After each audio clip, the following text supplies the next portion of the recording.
സ്നേഹപൂർവ്വം ഷാമ സീരിയലിൻ്റെ വെള്ളിയാഴ്ചത്തെ മഹാ എപ്പിസോഡിൻ്റെ പ്രൊമോ റിവ്യൂയിലേക്ക് എല്ലാവർക്കും സ്വാഗതം. അങ്ങനെ രാധികയുടെ കല്യാണ ദിവസം ക്ഷേത്രത്തിലുണ്ടായ സംഭവങ്ങൾക്ക് മേൽ ക്ഷേത്രത്തിലെ പ്രശ്നവിധി നടക്കുവാണ്. പ്രശ്നവിധി ദിവസം പത്മനാഭൻ തിരുമേനിയും അമ്പലത്തിലെ പ്രധാന കമ്മിറ്റിക്കാരും എല്ലാ അംഗങ്ങളും അതേപോലെ ദേവനാരായണനും യശോദയും മുത്തശ്ശിയും രാധികയും എല്ലാവരും അവിടെ കൂടിയിരിക്കുകയാണ്. അങ്ങനെ പത്മനാഭൻ തിരുമേനി ദേവവിധി പ്രകാരമുള്ള പൂജകളും മറ്റുമൊക്കെ തുടങ്ങുവാണ്. അമ്പലത്തിൽ നടന്ന അനർത്ഥങ്ങൾക്ക് പരിഹാരമായിട്ട് ഭഗവാൻ എന്ത് പരിഹാരമാണ് തനിക്ക് നിർദ്ദേശിച്ചു തരാൻ പോകുന്നതെന്ന് പൂജയിലൂടെ നോക്കിക്കൊണ്ടിരിക്കുകയാണ് പത്മനാഭൻ തിരുമേനി ആകട്ടെ ജീവയുടെ കയ്യിൽ നിന്നും പണം വാങ്ങിച്ച് രാധികയും ദേവനെയും എല്ലാവർക്കും മുമ്പിൽ നാണം കെടുത്താനും രാധികയുടെ കഴുത്തിലുള്ള താലി ഇറക്കാനും തന്നെയാണോ തീരുമാനിച്ചിരിക്കുന്നത്. ഈ സമയം പൂജകളെല്ലാം നടക്കുമ്പോൾ രാധികയും യശോദയും ദേവനും എല്ലാവരും പ്രാർത്ഥിച്ചുകൊണ്ട് തന്നെ ഇരിക്കുവാണ്. അന്നേരം അങ്ങനെ പൂജ നടത്തിയതിനു ശേഷം തിരുമേനി പറയുവാണ്, പ്രശ്നവിധിയിൽ തെളിഞ്ഞ പരിഹാരം ഞാൻ പറയാം, കുട്ടി ഇങ്ങോട്ട് വരൂ എന്ന് പറഞ്ഞ രാധികയെ തിരുമേനി തൻ്റെ അരികിലേക്ക് വിളിക്കുവാണ്. അങ്ങനെ രാധിക തിരുമേനിൻ്റെ അരികിലേക്ക് ചെല്ലുവാണ് കേട്ടോ.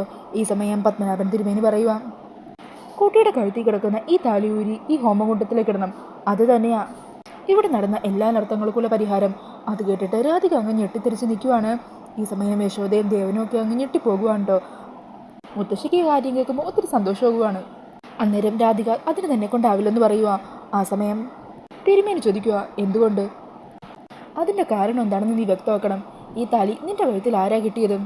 അന്നേരം രാധിക പറയണേ, അത് ഞാൻ അന്ന് തന്നെ എല്ലാവർക്കും മുമ്പ് വെച്ച് പറഞ്ഞതല്ലേ, ഇത് ഭഗവാൻ കിട്ടിയ താലിയാ. വരണാണ് തൻ്റെ കഴുത്തിൽ ഈ താലി കിട്ടിയെന്ന് രാധികയ്ക്ക് പറയാനാവുന്നില്ല. പത്മനാഭൻ തിരുമേനിയാണെങ്കിൽ രാധികയെ വിടുന്നുമില്ല. പ്രശ്നവിധിയിൽ തെളിഞ്ഞ പരിഹാരമാണ് ഞാനിപ്പോൾ പറഞ്ഞത്, അത് നീ പാലിച്ചേ പറ്റുള്ളൂ. നീ ഇപ്പം തന്നെ ഈ താലി പൊട്ടിച്ച് ഹോമകുണ്ടത്തിലേക്ക് ഇടണം, അല്ലെങ്കിൽ അത് ഞാൻ തന്നെ ചെയ്യും. അന്നേരം രാധിക സമ്മതിച്ചു കൊടുക്കുന്നില്ല കേട്ടോ. രാധിക അങ്ങനെ കൈകൾ കൂപ്പി ഭഗവാന് മുമ്പിൽ കരഞ്ഞ് പ്രാർത്ഥിച്ചുകൊണ്ടിരിക്കുക. ഭഗവാനെ നീ തന്നെ എനിക്ക് രക്ഷയാകണേ എന്നും പറഞ്ഞ് കരഞ്ഞ് പ്രാർത്ഥിക്കുകയാണ്. ഈ സമയം തിരുമേനിക്ക് ദേഷ്യം വരുവാണ്. നിന്റെ കഴുത്തിൽ നിന്നും ഈ താലി ഞാൻ തന്നെ അറുത്തു മാറ്റിക്കോളാം അങ്ങനെ പറഞ്ഞ് രാധികയുടെ കഴുത്തിൽ കിടന്ന ആ താലി പിടിച്ച് പൊട്ടിക്കാൻ ശ്രമിക്കുവാണ് കേട്ടോ പത്മനാഭൻ തിരുമേനി. ഈ കാഴ്ച കൊണ്ട് യശോദയും ദേവനും ഒക്കെ ഞെട്ടി നിൽക്കുവാണ്. രാധികയാണെങ്കിൽ കരഞ്ഞുകൊണ്ട് അച്ഛ എന്നൊക്കെ വിളിക്കുന്നുണ്ട് കേട്ടോ. പക്ഷേ തൻ്റെ മോളെ രക്ഷിക്കാനായിട്ട് ഒരു വാക്ക് പോലും പറയാൻ കഴിയാതെ നിസ്സഹായനായി ആ കാഴ്ച കണ്ടുകൊണ്ട് നിൽക്കുവാണ് ദേവൻ. ഈ സമയം പത്മനാഭൻ തിരുമേനിയുടെ കൈയൊക്കെ തട്ടിമാറ്റാൻ രാധിക ശ്രമിക്കുന്നുണ്ട്. എന്നാൽ അയാളാണെങ്കിൽ വിട്ടുകൊടുക്കാനും തയ്യാറാവുന്നില്ല കേട്ടോ.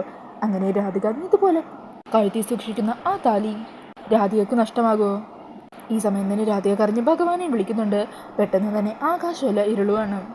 ആകാശത്ത് മേഘങ്ങളൊക്കെ വന്ന് മൂടുകയും അമ്പലത്തിലെ മണികൾ നിർത്താതെ മുഴങ്ങിക്കൊണ്ടിരിക്കുകയാണ് കേട്ടോ. അങ്ങനെ അമ്പലത്തിൽ പെട്ടെന്നുണ്ടാവുന്ന ഈ മാറ്റങ്ങളൊക്കെ കണ്ട് അമ്പലത്തിൽ കൂടി നിന്നവരും യശോദയും ദേവനും എല്ലാവരും അങ്ങ് ഞെട്ടിത്തെറിച്ച് ഷോക്കായി നിൽക്കുവാണ്. അപ്പോൾ ഇതൊക്കെയാണ് കേട്ടോ പ്രമോയിൽ കാണിക്കുന്നത്. അപ്പോൾ എന്താണ് ഇനി സംഭവിക്കാൻ പോകുന്നതെന്ന് നമുക്ക് വെള്ളിയാഴ്ചത്തെ മഹാ എപ്പിസോഡ് തന്നെ കണ്ടറിയാം. എന്താണെങ്കിലും രാധികയുടെ താലി പൊട്ടിക്കാനായിട്ട് പത്മനാഭൻ സ്വാമിക്ക് ആവില്ല. ഭഗവാൻ തന്നെ രാധികയുടെ ആ താലി സംരക്ഷിക്കും. ഈ ഒരു പ്രൊമോ റിവ്യൂ ഇഷ്ടമായിട്ടുണ്ടെങ്കിൽ മറക്കാതെ വീഡിയോ ഒന്ന് ലൈക്ക് ചെയ്യണേ.